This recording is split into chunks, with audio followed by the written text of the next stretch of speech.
जंगल के जानवरों पर किया घमंडी विशाल ईगल मानव ने हमला। फिर जंगल की परी ने अपनी शक्तियों से किया उसका घमंड चूर चूर। बहुत समय पहले की बात है।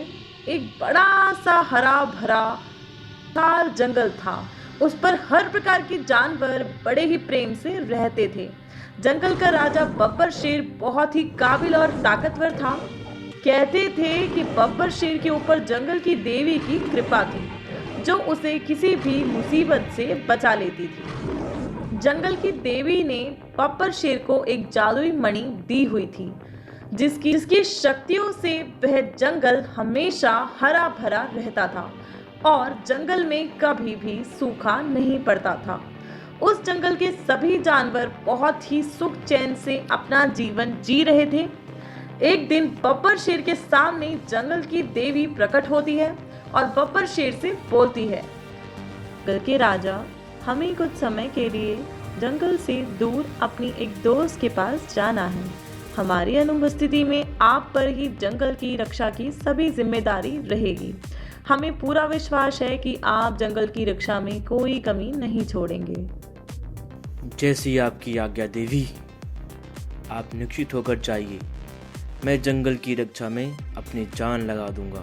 से यही अपेक्षा है, जंगल के राजा। और ऐसा बोलकर जंगल की देवी गायब हो जाती है।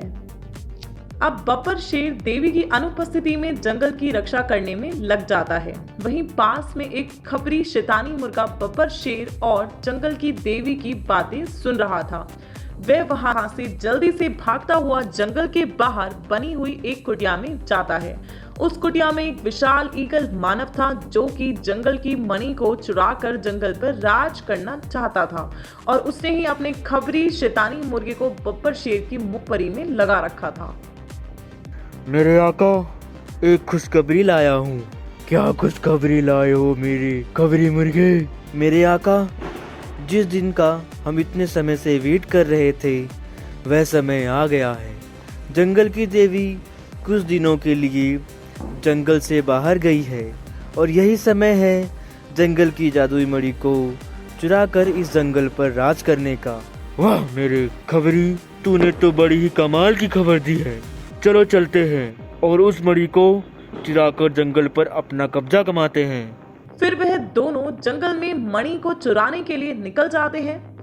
जब वह मणि के पास पहुंचते हैं तो देखते हैं कि बब्बर शेर उस मणि की रक्षा में वहीं खड़ा है। बब्बर शेर कल मानव को देखकर बोलता है, तुम कौन हो और यहाँ पर क्या लेने आए हो? मैं इस जादुई मणि को तुमसे छीनने आया हूँ और इस जंगल पर अपना कब्जा जमाने आया हूँ। जादुई मणि को छीनने का इरादा छोड़ दे ए ईगल मानव, नहीं तो अपनी जान से हाथ धो बैठोगे। वो तो समय ही बताएगा कि कौन किसकी जान लेता है।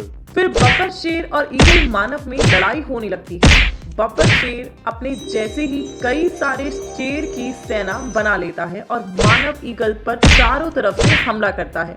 लेकिन ईगल मानव बहुत ही शक्तिशाली था और वह अपनी जादुई हथियार से एक खतरनाक वार उन सभी शेरों पर करता है और सब के सब शेर एक ही वार में खत्म हो जाते हैं। पर ईगल मानव बब्बर शेर को एक जादुई पिंजरे में कैद कर देता है और मणि को अपने कब्जे में कर लेता है।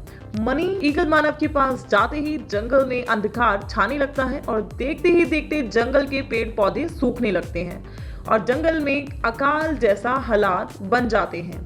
ईगल मानव एक शैतानी हंसी हंसता है। अब ये जंगल मेरा है और मैं इसका राजा हूँ। ये सभी जानवर जब जंगल की ऐसी हालत देखते हैं तो उस जंगल को छोड़कर भागने लगते हैं, लेकिन वह ईगल मानव सभी जानवरों को बड़े बड़े पिंजरों में कैद कर देता है।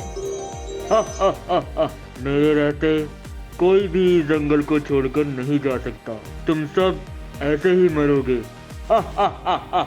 कुछ दिन बीत जाने के बाद अब जंगल के सभी जानवर भूख और प्यास से बेदम हो चुके थे और वह सभी अपनी मौत को सामने देखकर बहुत ही डरे हुए थे।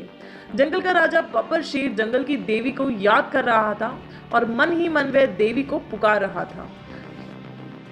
हे देवी, आप जहाँ भी हो शीघ्र ही वापस आ जाओ।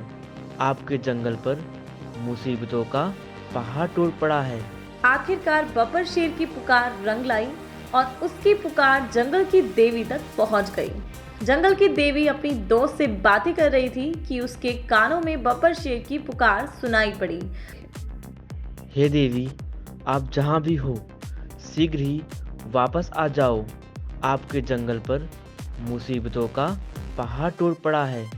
जंगल की देवी तुरंत ही वहां से अपने जंगल की ओर चल पड़ी और जल्द ही वह अपने जंगल में पहुंच गई। जंगल का ऐसा हाल देखकर देवी को बहुत ही ज्यादा क्रोध आया और वह तुरंत ही ईगल मानव के सामने पहुंच गई और बोली, तुम्हारा इतना दुस्साहस कि तुमने मेरे जंगल पर आतंक मचाया, अब तुम्हारी खैर नहीं। फिर जंगल की देवी अपनी जादुई शक्तियों से ईगल मानव पर एक भीषण प्रहार करती है और देवी की भीषण प्रहार से वह ईगल मानव वहीं पर जलकर भस्म हो जाता है। उसके खत्म होते ही उसका जादू भी जंगल से खत्म हो जाता है और सभी जानवर आजाद हो जाते हैं। जंगल की देवी जादुई मणि को उससे छीनकर फिर से जंगल में स्थापित कर देती है और वह जंगल फिर से हरा भरा और खुशहाल हो जाता है। तो दोस्तों, आपको ये कहानी कैसी लगी हमें कमेंट करके ज़रूर बताइए। आपको वीडियो पसंद आई हो तो लाइक कर दें, शेयर भी कर दें और ऐसे ही वीडियोस देखने के लिए हमारे चैनल को सब्सक्राइब करके बेल आइकॉन को दबाना बिल्कुल ना भूलें। धन्यवाद।